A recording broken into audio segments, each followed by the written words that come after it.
Hello, and welcome to Stasis Pod, the Transformers Robots in Disguise podcast. I'm Rob. I'm Jen. And I'm the fastest talker on this podcast because my name is David, and I am David, as that's true, and I've switched into Speed Racer mode. Oh shit, how do I get out of this? Oh no, I have to turn, I'm falling off the cliff. Bye. I'm struck with a sudden urge to buy micro machines.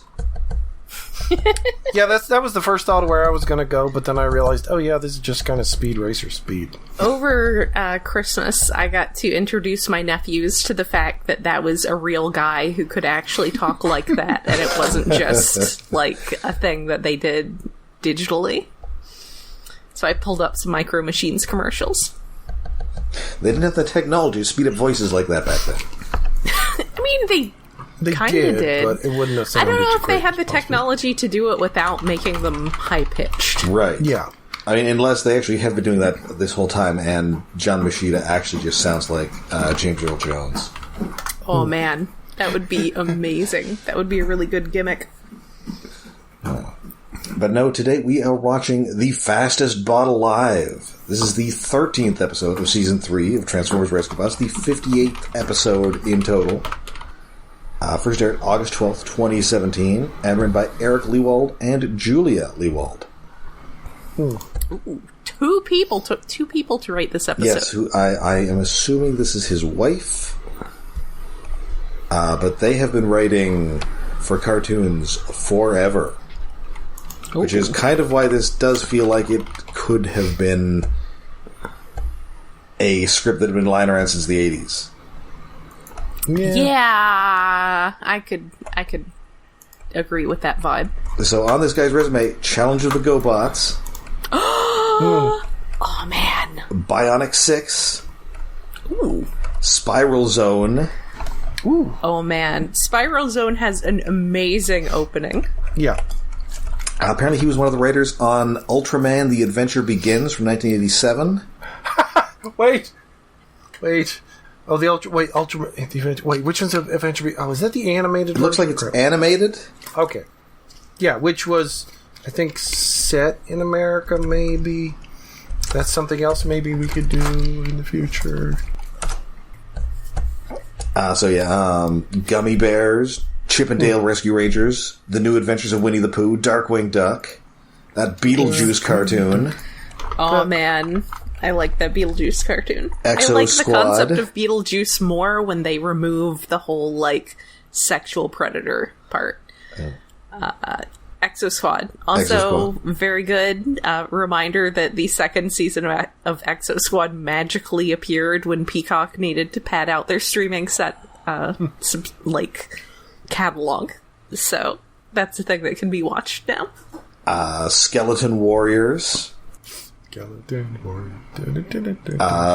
Street Fighter animated series of that clip of M. Bison saying, yes, man. is from. More Beast Wars voice actors. Yes, that is, of course, Richard Newman, a.k.a. Rhinox.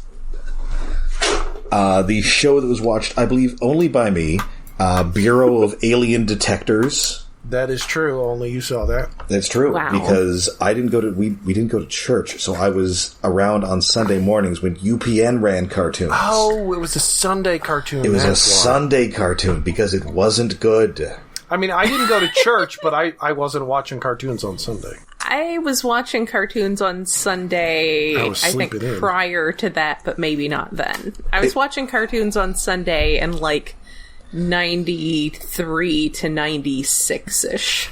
It was in a block. It was that. It was kind of like somebody tried to make an action cartoon out of the X-Files. Yeah. Yeah. And it was in a block with the kind of okay Incredible Hulk cartoon, which we previously did on our Patreon back when She-Hulk Attorney Law came out, in which we watched the inappropriately sexual episode that introduced She-Hulk.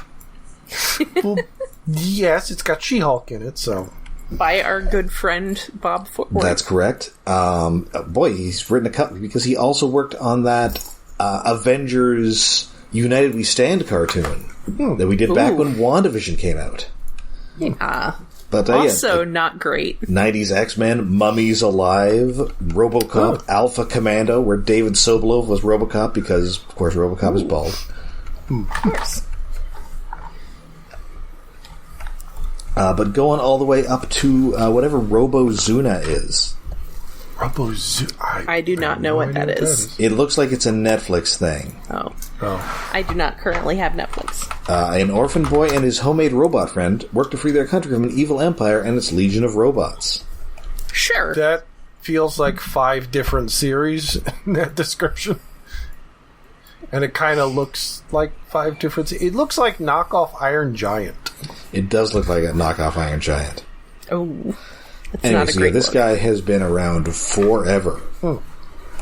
And I'm just going to see. I assume Julia Leewald is his wife. I guess it could be his daughter or sister. Or mother. Probably wife, though. It is indeed his wife. And apparently they met while working on the Disney afternoon.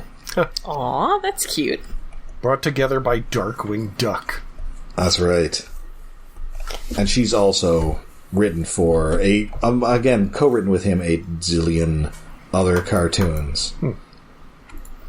Although she's done some stuff on her own, like Goof Troop, G.I. Joe Extreme. Aw, man. And speaking of shows that I watched, that The Mask cartoon. Oh, yeah. no. I mean, if you like Rob Paulson, have I got a show for you? I do like Rob Paulson. He is the Rob Paulsoniest in it, because Rob Paulson already kind of sounds like Jim Carrey. Yeah, but he had a whole, mini career just playing Jim Carrey in cartoons based on Jim Carrey movies. At one point, there were 3 cartoons based on Jim Carrey movies, and he was in 2 of them. I'm surprised he wasn't in all of them. He probably guessed it on the 3rd. I think one was Canadian. Oh. Okay, yeah. And that's 2 of them crossed over. Okay. But I not The Mask. I think it was the Ace Ventura cartoon and the Dumb and Dumber cartoon. Oh, I forgot about the Dumb and Dumber one. I never saw. I don't think I ever saw that. Yeah, I forgot there was a Dumb and Dumber cartoon. I was about to say, out of the 3 things based upon Jim Carrey movies, I think The Mask was the best one. I mean, I'm going to say yes. Big things I didn't watch energy. I was a boy in that age, young man. Yes, I saw all the Jim Carrey movies. But it kind of sounded like you were doing like a Vincent D'Onofrio Kingpin voice there for a sec.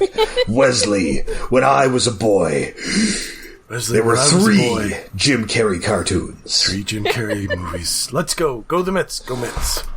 And he's just talking about the Mask cartoon while he's slamming a guy's head in a car door. Wesley. Oh, I guess with a sore throat. Wesley isn't even there, but he just keeps saying Wesley. I guess I can sort of do a Vincent D'Onofrio when my voice sounds like shit. Anyway, this episode, yes, which does not have anything to do with really any of this. It should have more to do with Challenge of the GoBots. Well, it does feel like a late 80s, early 90s cartoon episode plot, as we said at the beginning. It's from the big box of cartoon plots that always work. Yes. Yeah. It's from the book. Best-selling, self-published book. Yes.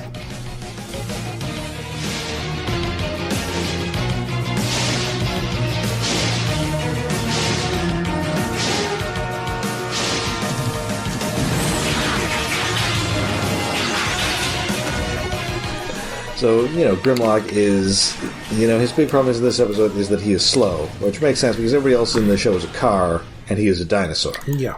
Okay, but also, once again, we have Sideswipe being an ableist jerk. Well, yes. Yeah. He's a Which jerk. he was previously, I believe, to Drift's mini-cons. Yes. So, Sideswipe, be better.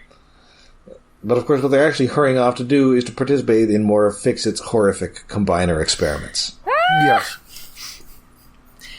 Well, is it time for flu shots? And they sort of Freddy Krueger, is it safe? Cutaway gag to the opening. Yeah, he's got some sort of horrifying medical implement. Yes. Yeah, it's distressing. Blades. to extract nanites of some... What was it? Some specific kind of nanite thing. Bioparticles, I think? Nanoparticles. Nanoparticles. Some kind of nano. Well, but the effect of taking it out of them is like getting woozy after having blood taken, or at least for me anyway. Yes. Like, I cannot get up for a couple minutes because of my blood pressure. It does seem like, I don't know, this seems pretty unpleasant. Like, it feels like it could be less unpleasant, maybe, if they tried harder. Leaves you groggy and lightheaded. Like, what is he taking from people that does that? Good question. So, yeah, he's got these samples, so now he wants 2 volunteers to combine. Which, Bumblebee That's a big no from everybody. Yeah. Except Bumblebee decides, well, I guess I've got to do this. And, of course, Strong Arm volunteers as well, because she's a big keener. No. Or no, he volunteers her. Yes. Which is a little awkward. Well, he figures of all of them, she's going to complain the least. Yes. She's the one that will listen to orders.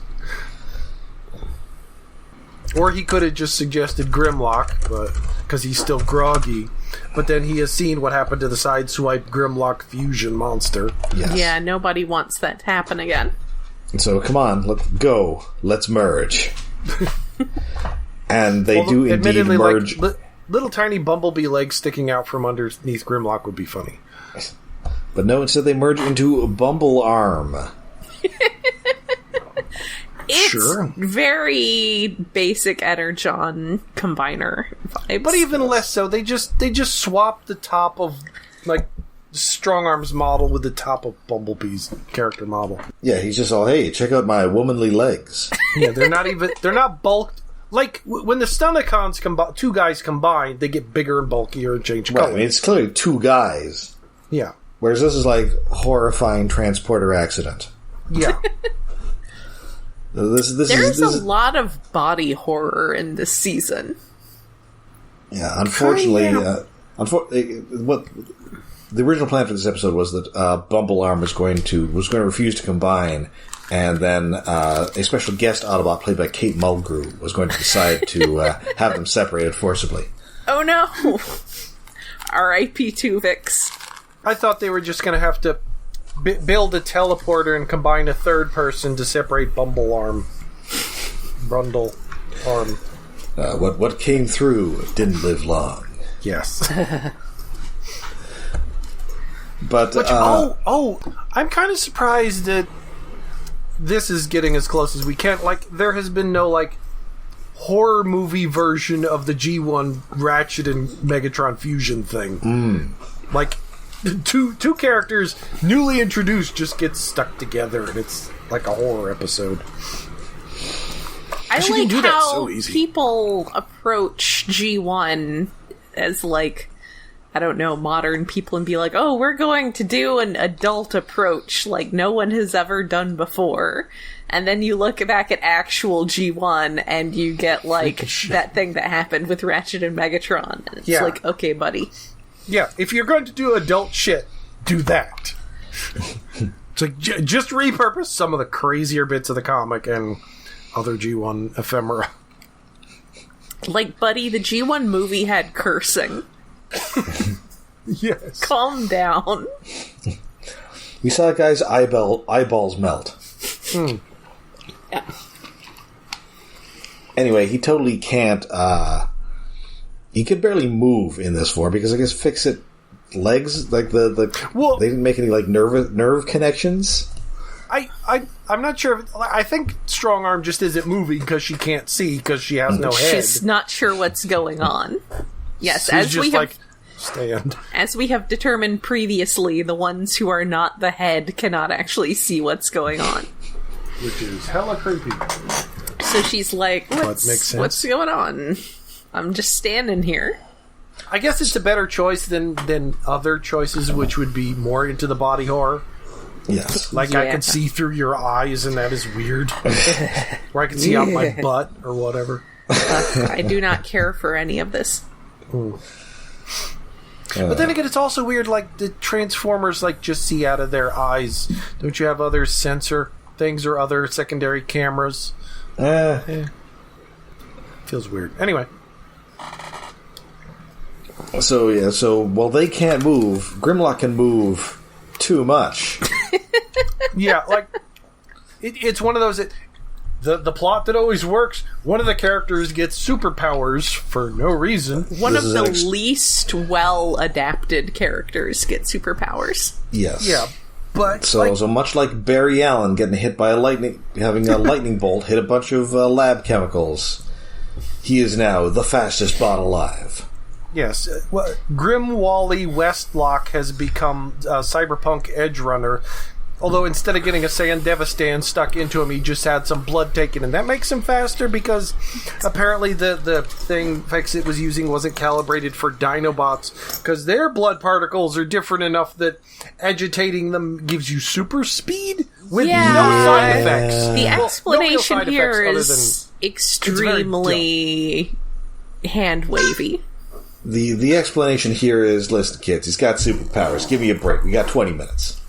It is, like, the rest of the episode is fine, but the lack of, like, any idea, like, why this extra happened is very... Like, lightning bolt. All you need to do is throw in a lightning bolt when he's doing it. Voila, there's your answer. And then that's also an homage to The Flash. Yes. Of course, you know The Flash, star of this year's most popular superhero movie and starring America's most beloved actor. Michael Keaton? Yes. Oh. Ezra Miller. Did not see it. Yeah, didn't want to see did not see it. Because, like, so much information about that was leaked ahead of that time, and a lot of it was like, really? No, I don't want to see that. I mean, okay, I'd like to see Michael Keaton again as Batman, but other than that, and I'm not a lesbian, so it's not like I'm going to be attracted to the Supergirl that much. I mean, okay, yes, she's cute, but Ezra Miller not being the they-them representation we need in the world. Oh my god, yes. I mean, listen, Michael Keaton's in so many of those is in so much of those trailers as opposed to the actual star of the movie. I think I may have seen all the Michael Keaton parts of the movie. Yeah, that's possible. Yes, I think I have, probably. Just by, watching a bunch of hockey games during that time. Let's Get Dangerous and stuff. Or, wait, no, that was DuckTales. No, that's, man, if that movie had Darkwing Duck in it, possibly better, although they couldn't really do that with Disney. Well, no, you can't do that. They should have just... I guess I was gonna say they should have just done with that Flash movie what they did with the Batgirl movie, but they didn't have quite as much invested in that Batgirl movie. They didn't get, Michael Keaton. Then again, they got Michael Keaton for 2 minutes of Morbius. They did have Michael Keaton as the thing. For that Batgirl movie. Yes. Did they? Yes. He was going to be in it. Yes. Oh, man. Which is more annoying. It's like, I'd rather see the Batgirl movie. Ultimately, like, you just throw the Batgirl movie up on streaming, because the Flash movie apparently cost them money to put in a theater. Well, I guess it was going to be like a Batman Beyond thing, where he was going to be like, Barbara, get out of there. Yeah. Well, speaking of Will Friedle, digression of a movie we're not going to see. Yes. I mean, there's kind of not a lot going on in this episode, so... Yeah, I mean, my fair. notes... Well, my notes for most Robots in Disguise episodes are kind of slim, because at this point I've learned it's like how many notes I need to take about what jokes to make. Denny is dealing with Grimlock having super speed is basically me dealing with all the foster cats. It's like just destroying my stuff. He should have listened to his uncle who wanted him to run a sponge warehouse. Yeah. He should have just run a sponge warehouse, and then he wouldn't have to worry about Grimlock breaking all of his Billy the Breakfast Beaver statues. And then he'd be sponge-worthy. Man, I love Denny, though. I want to go to a convention again so I can cosplay as Denny. I don't know if I'd do the fake beard or just let it be implied. Everyone might just think you were Magnum P.I. That's possible. Although, if it was a Transformers convention, people might get it. Yeah. Well, yes. Well, yeah, it's like, what other convention are any of us going to go to? Yeah, so there is indeed a Decepticon problem. There are a whole bunch of Decepticon signals coming from under Crown City. From the subway tunnels. Yes. Yeah, first it's like 2, and then it's like 7, and then it's 19, and then more than 19. I was expecting, like, someone to say 20? But, like, it felt like a joke setup without the punchline. Yeah, but unfortunately, Grimlock is going to have to stay behind because he is too dangerous with his super speed. So he's just going to... I'm going to theorize that Fixit bought this little sample taker thing off AliExpress. Maybe Temu. Yeah, it worked 4 times, and the 5th time it just goes crazy. Like my sister buying a heat gun off of Temu and immediately catching fire. Yeah, I've seen ads for things on Temu that's like, oh, that'd be neat. Wait, I don't trust that, and that sounds way too cheap. No. I love that it immediately caught fire. That was perfect. So yeah, Grimlock is way too fast. Yeah, so he was going to stay behind, but luckily Russell is going to be there to keep him company by reading to him from a Captain Plasma Beam comic. He's the hero who will take Plasma down to 0. Well, he's going to fight his nemesis, Dr. Nuisance, which is a fantastic supervillain name. That is pretty good. Yes. Dr. Nuisance. Stakes don't feel super high. Like, all of his crimes are just disturbing the peace. Well, I was thinking, maybe it's like the Roman Roman letter nuisance. He's telling people that, but then he also just keeps playing loud music after 11 p.m. He's just like having loud porch parties. Yeah, he's like a pretentious mad scientist. Setting off fireworks in, like, November. My God. Yeah. Yeah. Oh yeah, thankfully there weren't that many fireworks on 4th of July. Well, one of my neighbors was setting off stuff in the road. But lots of being drunk in public. So yeah, the subway has mysteriously been sealed up with a bunch of wrecked subway cars. Yeah, which made me think, wait, do we have subway beavers? Beaver bots? Beaver cons? Wow, that Beaver would roids? actually work out really well, considering,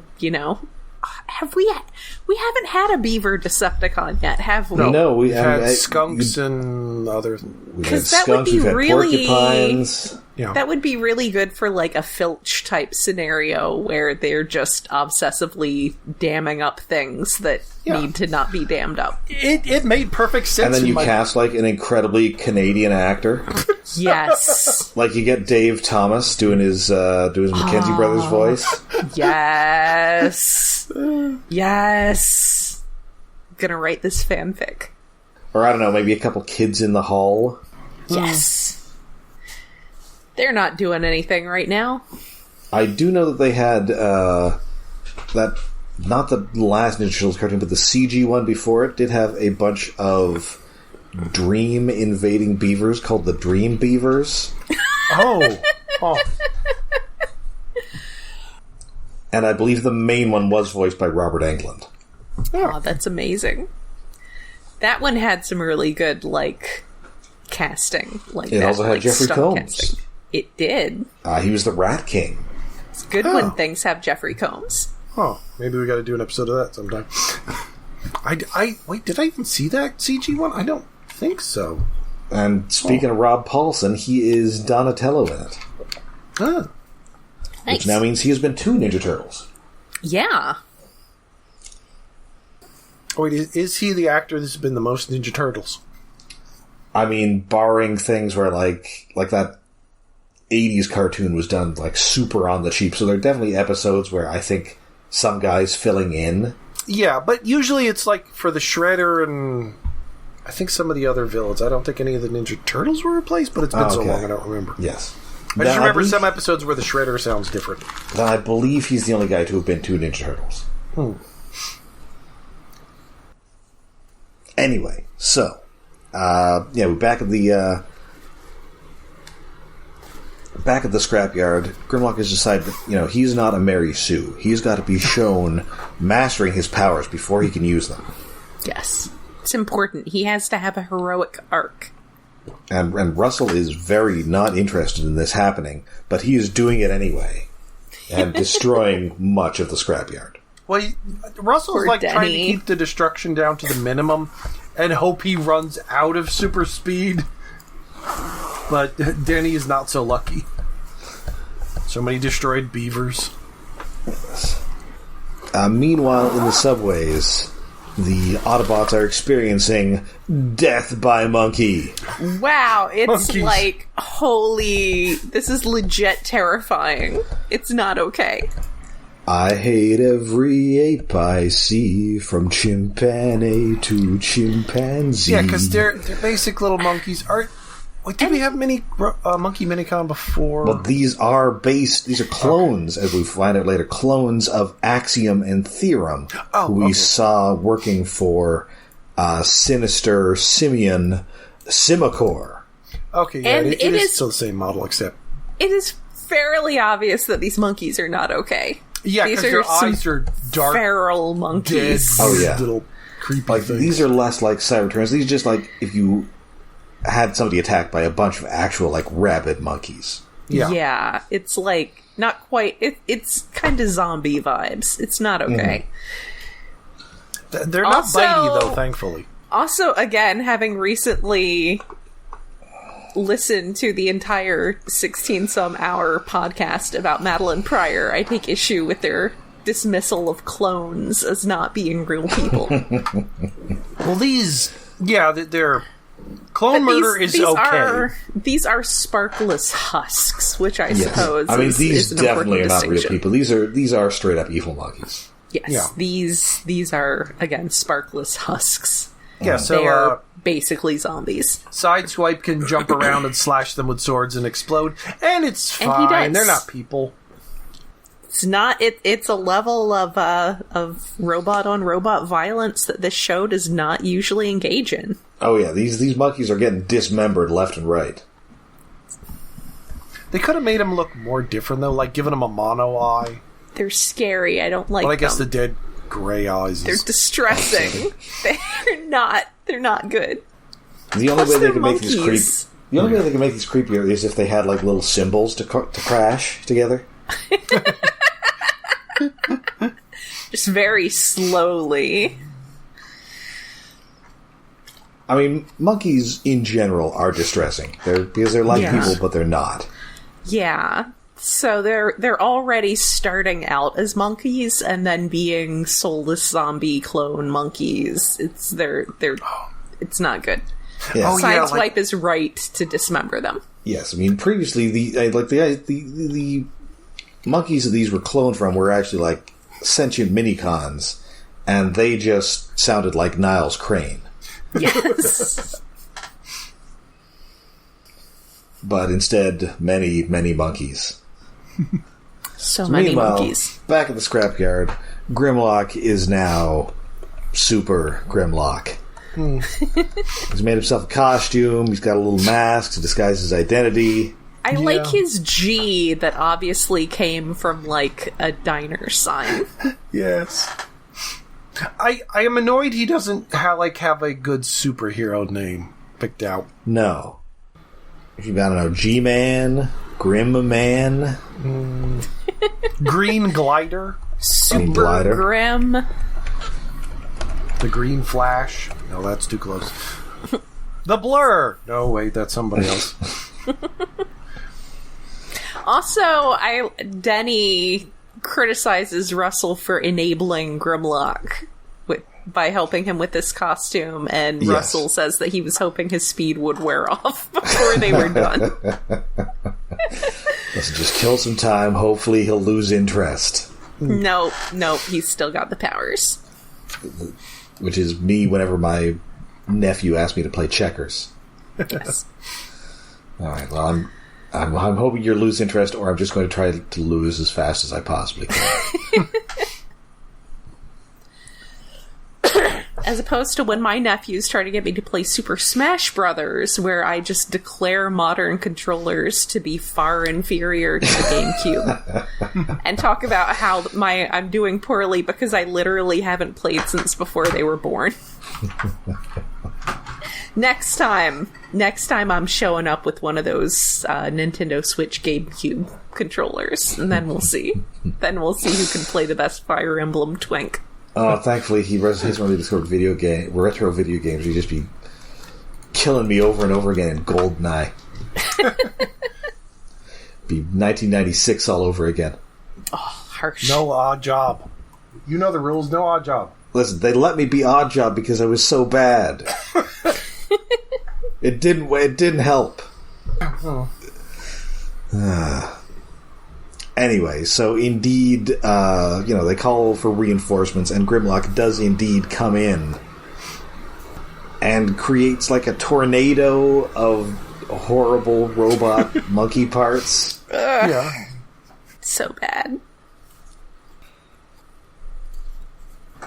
So he then tries to, find the source of it, and then it just crashes into a wall. They have to load him onto a rail car and push him, and he's very heavy. Yeah. Like, shouldn't he just crush that rail car? Well, he's not super heavy. I mean, he's just as heavy as he always is. He's just normal heavy. He's still a giant dinosaur made of metal. I mean, rail cars carry heavy things. He does apologize. He does apologize for being so big and hard to push. Yes. It's not my fault I'm the biggest and the strongest. And then Strongarm notices something, and she goes off to investigate, and Sideswipe accuses her of just trying to get out of pushing. I mean, that is something that he would do. Yes, that is absolutely something he would do, because his primary motivation in life is to get other people to do his work.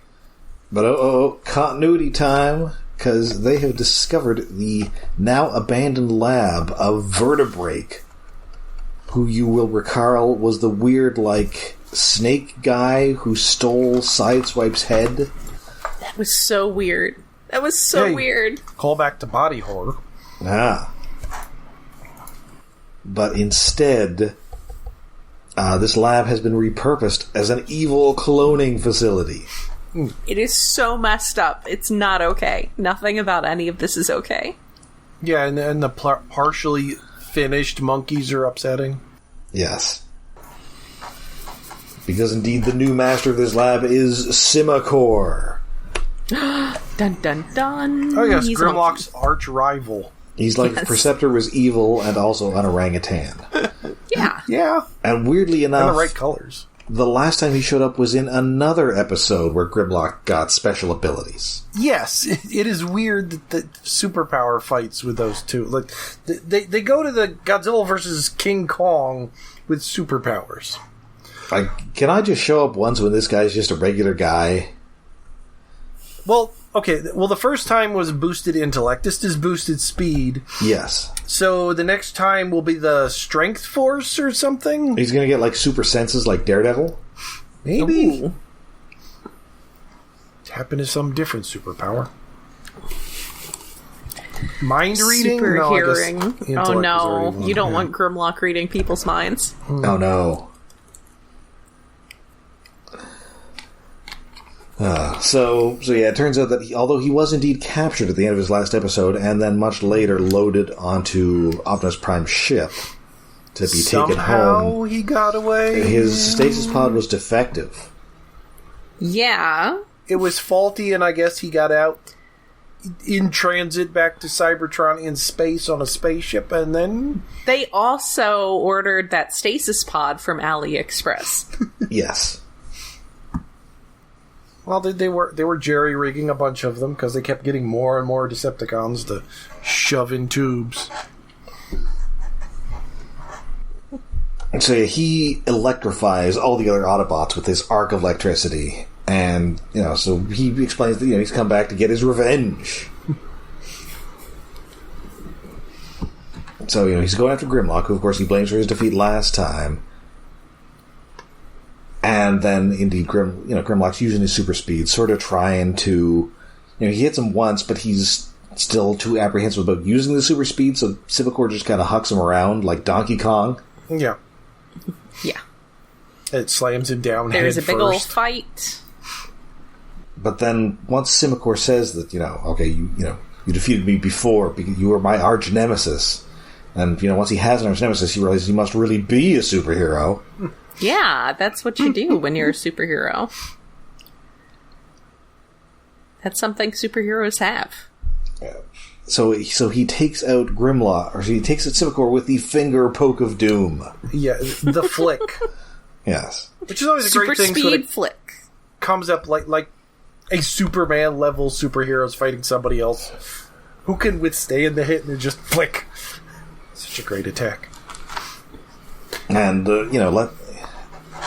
he's knocked into his own electrical thing, and he is defeated. The other Autobots get out, and, we make a call to the humans to tell them to clean this up once we've taken out all the technology and presumably the dead robot monkeys.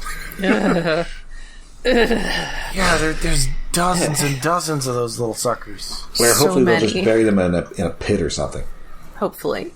Just or burn them. Melt them down. Yeah, it's for the best. Ooh, Grimlock can make art out of them. Ooh, he can. Because they're junk. Oh, that's nightmarish. Yes. Yeah, it is. So they take him back to the scrapyard. His speed is starting to wear off. And, but just in case, Denny and Russell have a giant roll of bubble wrap. Yes, they are prepared. They have a, 5-foot roll of bubble wrap. Which just makes me think of, the Flash running across bubble wrap and, the noise of all that bubble wrap being popped at once. Be like a thunderclap. So, this is a solidly okay episode. It's very old school in its sensibilities. Yeah, I'm bothered by how he gets the superpower, but once we're into it, it's fine. We get creepy monkeys, a little bit of super speed. There's some stuff that's fun. Simacore is not the most interesting of villains, although I did like the horrible monkeys. The first one was also more Godzilla versus Grimlock, including, a flying kick and stuff. Yes. This could have had more references to monkey versus dinosaur. Monkey versus robot. Except they're both robots. Yeah, it was fine. Monkey hate technology, robot hate the monkey. It was fine. They will fight eternally. Except the tiny monkey zombie clones were not fine. They were not okay. Not good. It's bad. It's just, it's bad vibes. Listen, those Autobots, they're just going to need therapy after this. Yeah. Yeah. Everyone is. It's bad. All right. So I believe that now brings us to David's Tokusatsu Corner. Yeah. So my voice is okay? Boba. Stuck in throat. Boba. This week on 1, 2, 3, 4, 5. 5-man fusion versus combination? Oh, question mark? What is the difference? Well, there's no actual question mark. It's just, it feels like there should be a question mark. What is the difference? But there is a difference.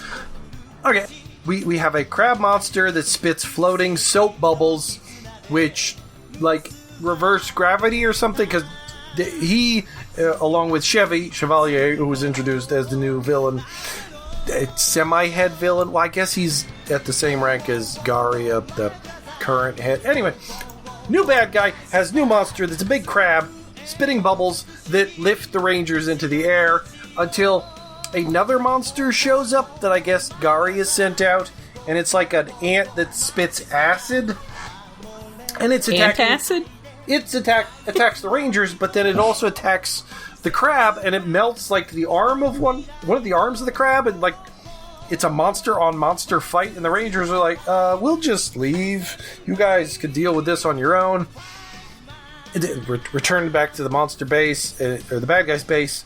And then Garia and Chevy are arguing about their monsters, picking fights with each other.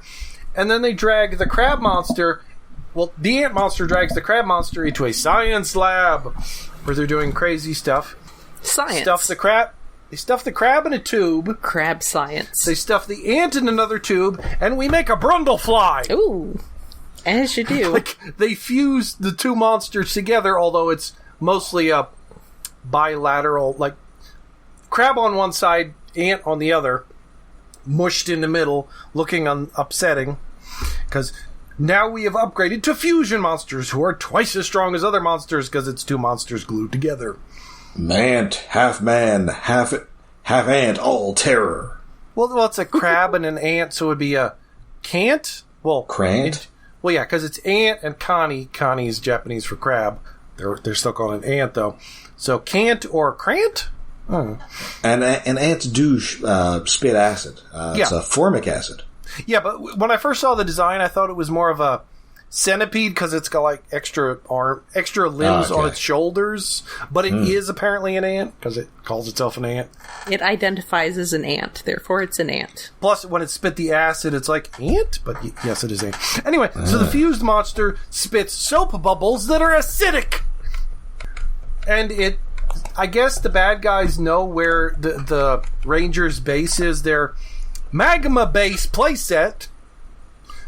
And they send the crab there, and it starts melting its way in and melting a TARDIS-looking room full of computers.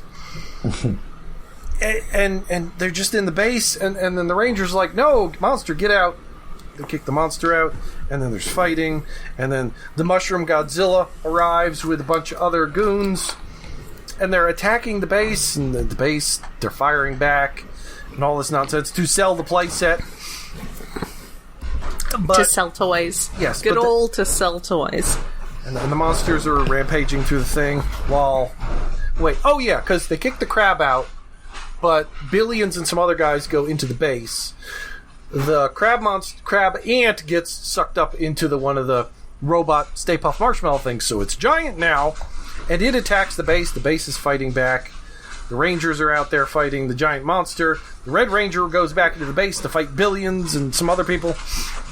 And the Godzilla mushroom monster accountant of the team, he has a giant abacus because he's a merchant accountant, and the abacus doubles as a machine gun. I don't remember that coming up before, but it's like he just turns it sideways and starts shooting. It's like, does it shoot like the little things up front, like the little abacus beads? I mean, that would be funny, but I think it was just like one shot. It was like, oh, it's a machine gun now. Oh, okay. But that would have been a nice touch. We have the subtitles telling us Billions smirks while he's fighting Red inside the base. And then Red pulls a lever and Billions falls through a trap door that they have in their base, which was fun. It's like, that's usually a bad guy thing, having a trapdoor. Why do the good guys have a trapdoor? I mean, it came in handy, but it's weird. Because they're awesome. Anyway, so their magma base is pulling an Autobot city with guns coming out and shooting the giant crab. Until Red pulls a switch and shouts, "Gatai Max Cross," because it turns out, this city full of guns that looks kind of like the legs of a giant robot is a giant robot. Autobot City is transforming. Oh no! Who would have expected this? But it's like the bottom legs and the top half and a little jet fighter that becomes the head combines around their regular robot. Well, their regular robot plus the star carrier that becomes the upgrade to the main robot, and this around it clamshelling. So it's a stacking tower of robots, and the end result is basically Grandus, in that it's a big block that can move its arms up and down. Just giant box. Just a giant box cube. robot. It's immobile and shooting lasers and missiles, and it defeats the giant crab. The end. The end. So it was kind of a fun idea, introducing the new gimmick of how monsters combine, and they get their new final upgraded thing that from the very beginning you could tell, that looks like a pair of legs. That's going to become a robot. Maybe it's just some legs. But it's like the bad guys know where their base is. There were previous episodes where they were trying to find their base, and this time they just drive there with a crab ant monster. It's like, we know where it is now, sure, because it's sitting in a field looking like a pair of legs. It's fine, that's not obvious at all. Yeah, this was a good episode, not as fun as last episode introducing Chevalier as a musical act. Like, he didn't sing this episode, which is a little disappointing. Hopefully he does that again at some point. And now my voice is tired. Oh, and now it's time to plug things, including, like, our Discord and watching stuff in there, where on Fridays I show some Tokusatsu stuff, which currently we're in the middle of Metalder and Kamen Rider V3. Saturdays is, like, Farscape we're watching. Sundays is anime, ? Of some sort. I think we're going to do more Gundam movies, maybe. An anime. Yes. You should do Gal Gaigar. Well, the problem with that is it's a long. It is. The Sentai we're doing on Fridays is like, well, first, it's like a shorter show that's like 20 or 30 episodes long, one, and then 3 episodes of a normal 50 episode length show. But also doing that with anime on weekends and Gal Geiger might be a little much. I'll probably do random movies and shorter things. And I'm rambling along, and let's get to the normal outro. I'm gonna order a pizza. All right, so that does it for us for this week. We'll be back next week with more Robots in Disguise. Until then, you can find us all over the internet. We're on Twitter, we're on Facebook, and we have a Mastodon and a Patreon. Yes, we are hosted on iaconunderground.net, where we have a Patreon set up to help us with hosting and other expenses. That is at patreon.com/iaconunderground. Every month we do a super fun special.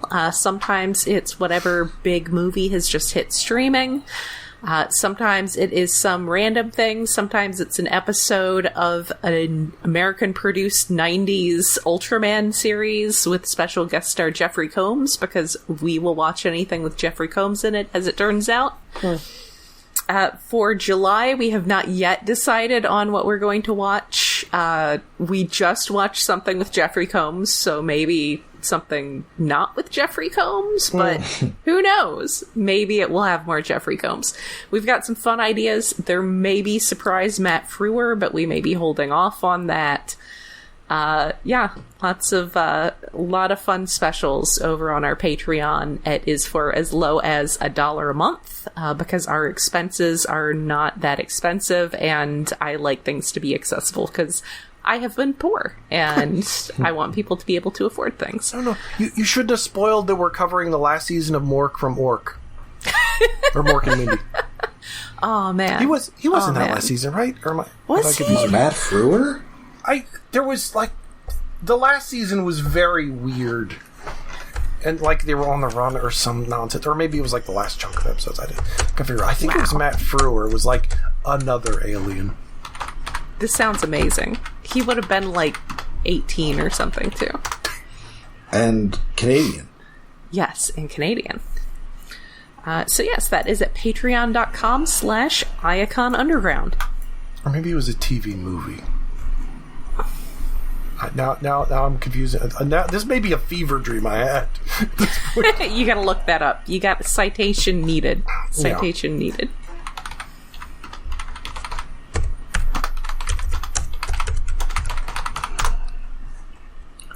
Let's see. We've got to look this up. Everybody's looking. Oh, no. We gotta look this up. No, he was not on Mork and Mindy. Okay. Now you have to figure out who it was you were thinking of. I could have sworn. Unless I'm thinking of a different show, but I don't know. Again, could be fever dream. Yeah, I don't know. He's done a lot of he had done a lot of sci-fi TV around that time. I mean, he was in Max Headroom, and he was. Oh, but there is kind of a Mork and Mindy connection, because that episode of Next Generation he guest starred on was supposed to be Robin Williams. Oh, wow! Where he's the time traveler. That would have been fun. That's a pretty fun one. I mean, I'm sure it was fun with him, but yes, I mean there's an amusing twist in that episode. Okay. Anyway, so yeah, that will do it for us for this week. We'll be back next week as the meta plot rears its ugly head, and we've got a ticket to ride on Railroad Rage. Choo choo. Until then, I'm Rob. I'm Jen. And I'm a confused David.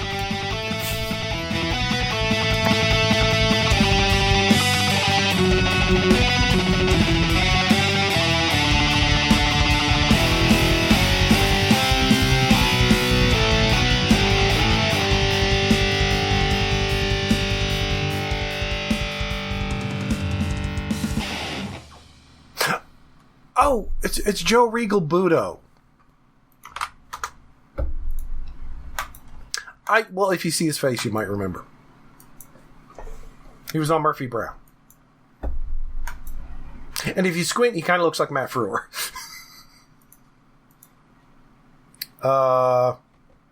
Yeah.